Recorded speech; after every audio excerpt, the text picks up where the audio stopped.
شاہد بھائی، نیاز بھائی کی فرمائش پہ احمد سلمان صاحب کی ایک غزل دیکھیں۔ جو ہم پہ گزرے تھے رنج سارے، جو خود پہ گزرے تو لوگ سمجھے۔ جو ہم پہ گزرے تھے رنج سارے، جو خود پہ گزرے تو لوگ سمجھے۔ جب اپنی اپنی محبتوں کے عذاب جھیلے تو لوگ سمجھے۔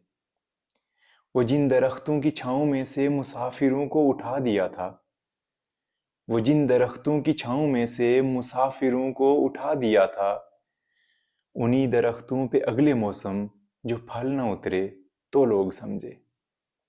اس ایک کچی سی عمر والی کے فلسفے کو کوئی نہ سمجھا، اس ایک کچی سی عمر والی کے فلسفے کو کوئی نہ سمجھا۔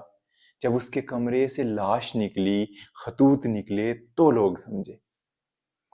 وہ خواب تھے ہی چمیلیوں سے، سو سب نے حاکم کی کر لی بیعت۔ وہ خواب تھے ہی چمیلیوں سے، سو سب نے حاکم کی کر لی بیعت۔ پھر ایک چمیلی کی اوٹ میں سے جو سانپ نکلے تو لوگ سمجھے۔ وہ گاؤں کا ایک ضعیف دہقاں سڑک کے بننے پہ کیوں خفا تھا، وہ گاؤں کا ایک ضعیف دہقاں سڑک کے بننے پہ کیوں خفا تھا، جب ان کے بچے جو شہر جا کر کبھی نہ لوٹے تو لوگ سمجھے۔ بہت شکریہ۔